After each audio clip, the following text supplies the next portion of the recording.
What is up, everybody? Nick Script here live on the Fantrax YouTube and Twitter channels. Super excited to get back on a live stream. I feel like it's been a ton of content, but not enough streaming, and I love to stream.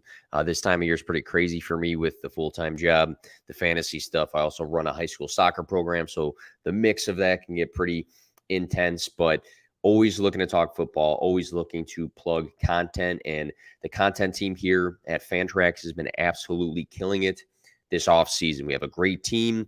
We produce a ton of content in different forms. We've really been getting after it, putting our name out there. So tonight's show is going to be top 12 quarterbacks for fantasy football. Obviously, we have a little bit of time. We're getting very close until the season starts. So things can happen. People can get injured. There can be transactions made, but I feel pretty confident in these top 12 guys heading into the season. I might have a little shift in these top 12. Maybe somebody squeaks in. Maybe somebody takes over for another guy's spot. But as of today, I feel good. Coming off of the Fantasy Football Expo, that was a great time. Myself and Colin McTammany from Fantrax both stood together. I rode up with my buddy John McGlynn, whose show is also now on the Fantrax channel. Got to interact with tons and tons of people from the fantasy football space. A lot of people that I've considered friends for a long time. A lot of people that I've seen on the internet but never gotten the chance to interact with. And I had a chance to meet them. Some of my favorite content creators were there. The interactions, the networking, the late night activities, it was totally worth it. It was like a game time decision for me to even go. So I was very thankful that I was able to make that trip out and produce some content. We actually have had a handful of videos coming out on the Fantrax Twitter and Instagram pages from interviews at the expo. So make sure you are on the lookout for that. I think we interviewed some great people. Again, all the people I talked to, if you see this, it was great seeing you guys. Had a really, really good time. Really thankful for this community. But now we're talking fantasy. Let's get it.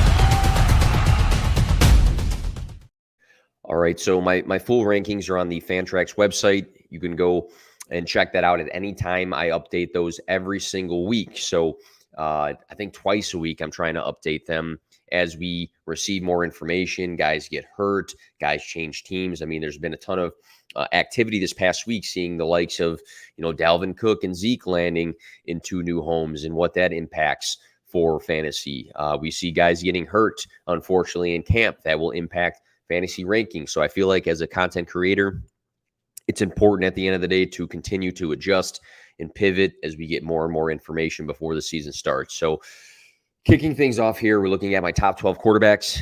Honorable mention. So Daniel Jones had a really nice season last year. I think he's a guy that has a true case to still be in this top 12 after being in it last year. We've seen the rushing upside that he's had. He was very competent with the football. He had far less turnovers than he's ever had in the NFL. I think the Brian Daboll presence as the head coach did numbers for Daniel Jones. And now he gets Darren Waller, who is pretty much his wide receiver one. They added Paris Campbell and they drafted, Jalen Hyatt.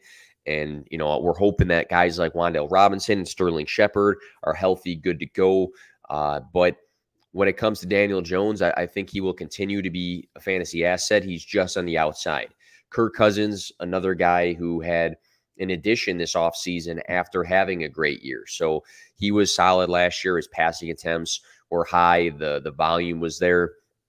And TJ Hawkinson and him connected very well. We know that Justin Jefferson obviously is one of, if not the best wide receiver in the NFL. They have established their connection. Jefferson's grown when it comes to his statistics on a yearly basis.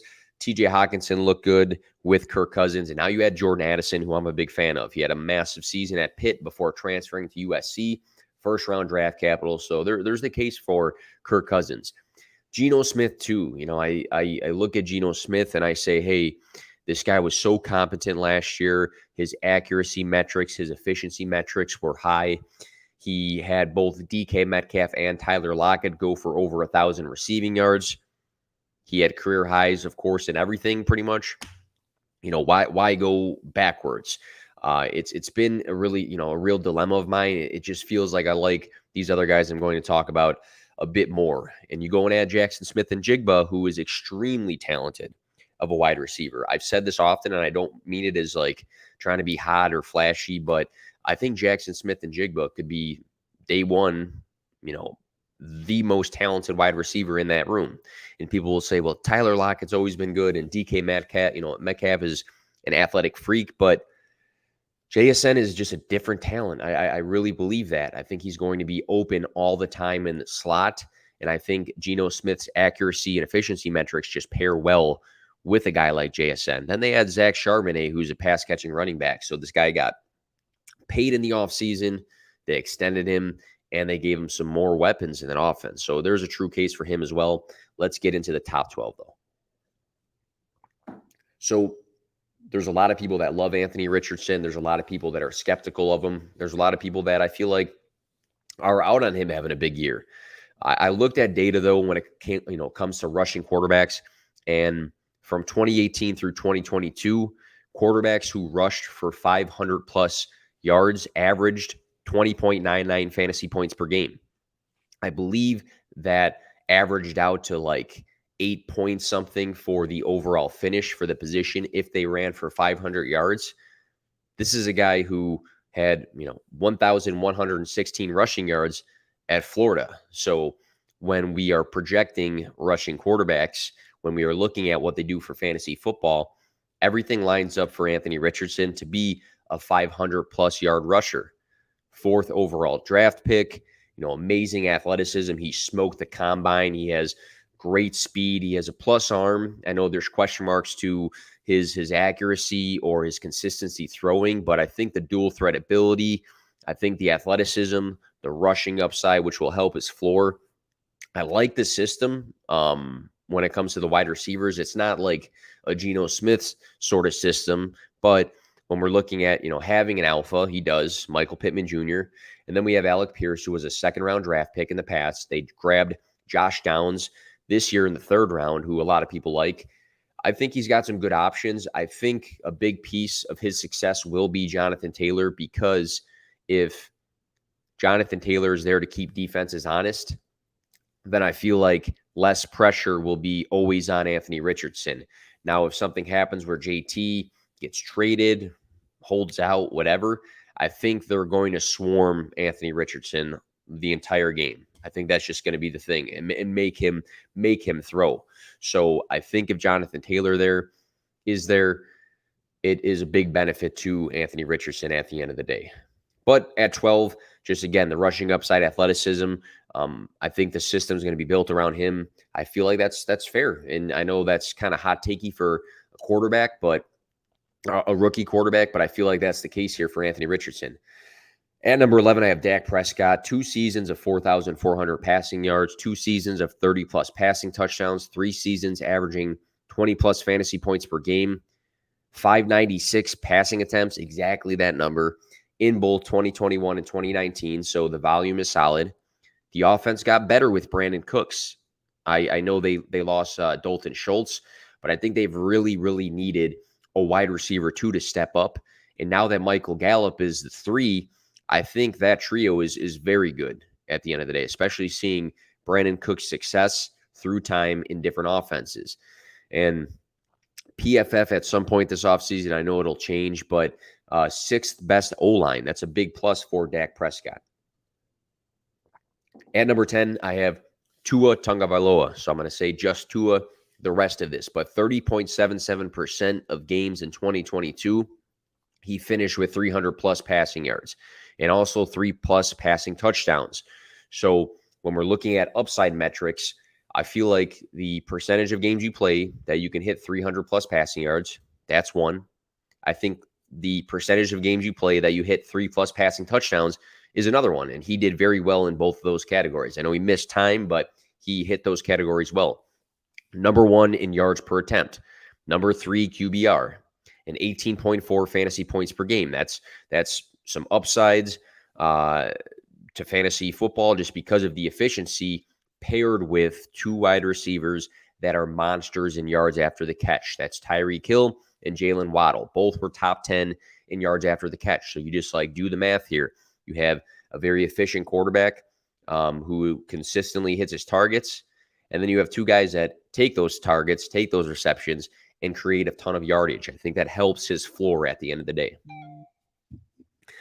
Then we have Trevor Lawrence at number 9, plus 28 completions, plus 472 passing yards, plus 16 total touchdowns, minus 9 interceptions, and plus 5.2 fantasy points per game when comparing his sophomore season last year to that rookie season.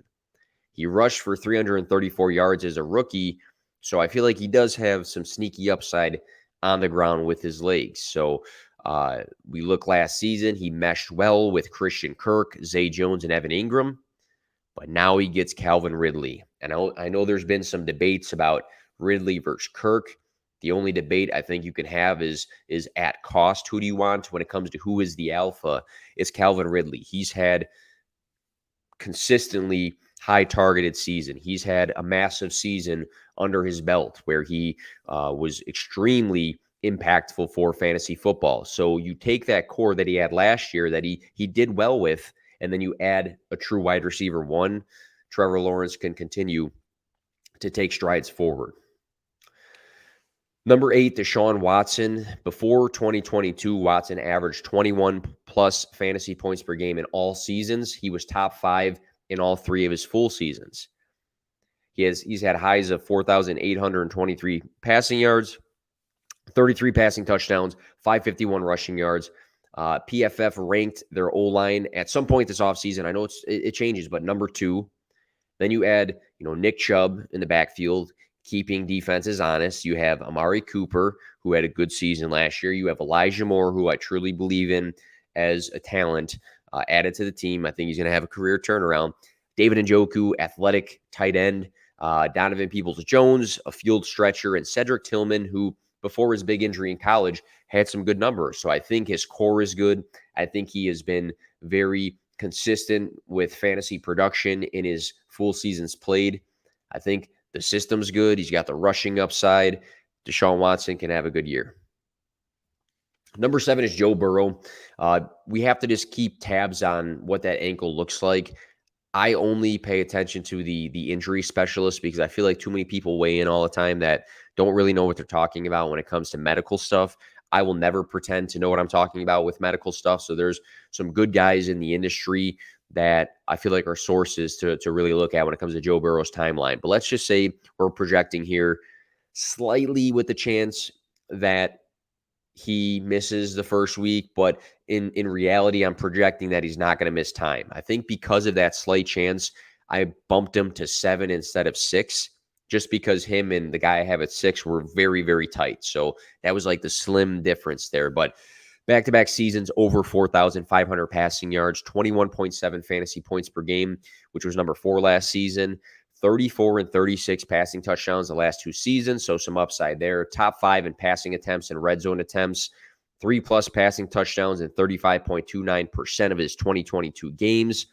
One of the best wide receiver duos in the NFL with Jamar Chase and T. Higgins. Tyler Boyd has always been a very good number 3. We'll see what Irv Smith does. We'll see what's up with Joe Mixon, but tons of passing upside when it comes to Joe Burrow. At number 6, we have Justin Herbert. He had a down 2022, but he averaged 23.3 and 22.9 fantasy points per game his first 2 seasons.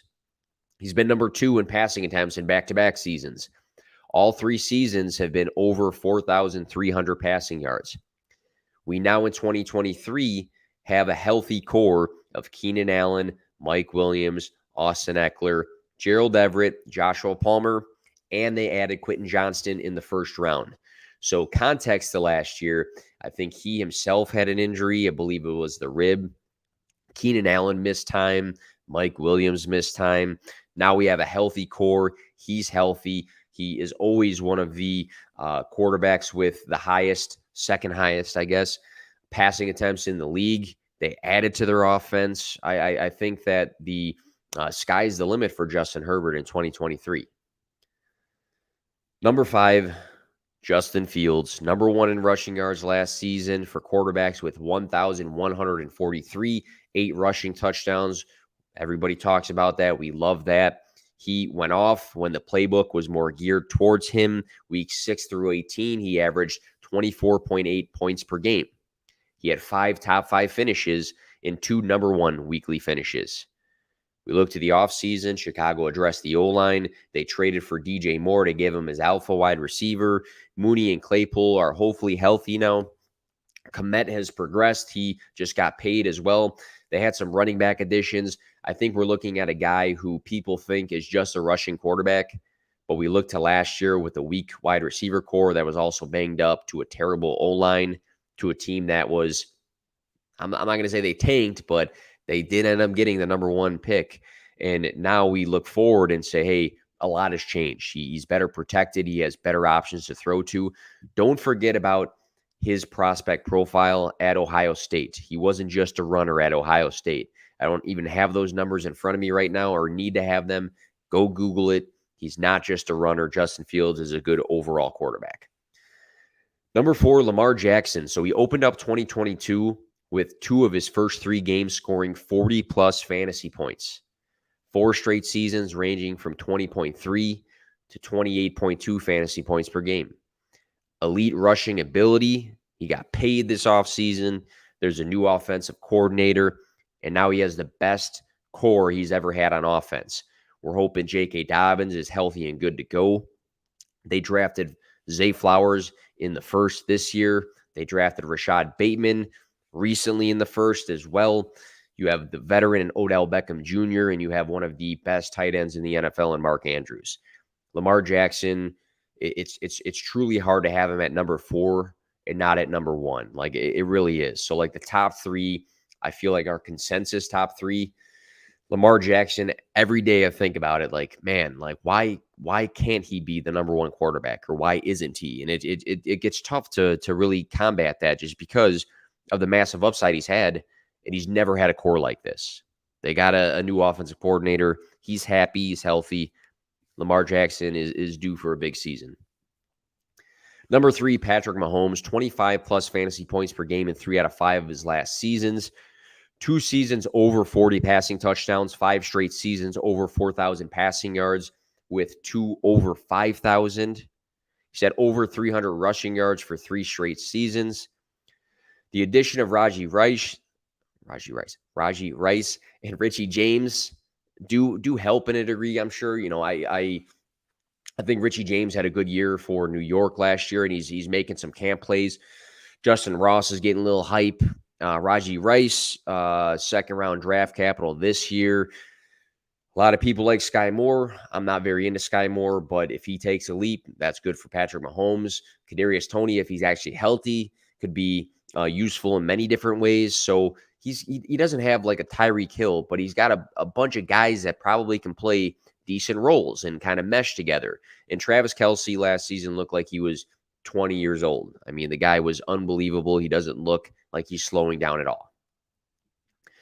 Number 2, Josh Allen, 3 straight seasons of 24-plus fantasy points per game, which was number 1 in 2 out of 3 of those seasons. 776 and 763 rushing yards the last 2 seasons, shows elite rushing upside. 3 straight seasons of 4,300 passing yards and 35-plus passing touchdowns. So we're looking at a guy that, you know, if you spit out any upside metric for the quarterback position, he smashes it. I don't think he's credited enough sometimes for his rushing upside. They did add rookie Dalton Kincaid, who has been polarizing this offseason. People say rookie tight ends take too long, and then other people say first round draft capital and, you know, pass catching profiles. So I do think he will be very involved this year, Dalton Kincaid. Stephon Diggs is still elite. Another guy that I feel like doesn't get the hype that he deserves. I mean, we can rank Stephon Diggs high in the fantasy world. I think if you go site to site, he will be ranked high, but I feel like he's not really talked about for some reason. So I think we got to remember who Stephon Diggs truly is. A little disappointed they didn't add, you know, another wide receiver outside of having Gabriel Davis, but maybe he is healthy. I know some people have said his bad season was due to health. I don't know. I'm not super into him either, but Josh Allen has been nothing but consistent for fantasy football. Number one, Jalen Hurts, number one in fantasy points per game for 2022 with 25.6. He had 3,701 passing yards, 22 passing touchdowns last season, 760 and 782 rushing yards the last 2 seasons. He's one of the most elite runners, and when he's in the red zone, he's scoring touchdowns. It's just as simple as that. PFF this offseason has ranked their offensive line number one. Got A.J. Brown, Devonta Smith, Dallas Goedert. They added Swift and Penny to make the offense even better. This is a guy that, I've said it often, like I don't, always buy into the chip on the shoulder or, some of the motivational things that come out of guys' mouths. And I feel like, everybody's got to be that guy, especially as a quarterback. But when Jalen Hurts talks about wanting to get better and hold himself accountable and, take strides forward, we've seen it, right? We've seen it every year. You see this guy in the weight room squatting more than any of his linemen. You see this guy actively get better at things that he was weak at in the past. Like, I believe in Jalen Hurts, and I believe that he has the most upside out of anybody in this list when it comes to fantasy football. So that's my top 12 as of today. Could change this offseason, obviously, with more news that comes in. Hopefully everybody on this list stays healthy. I'm very excited for these guys. There's different strategies when it comes to taking these guys and when to take them, but these are my top 12 for now.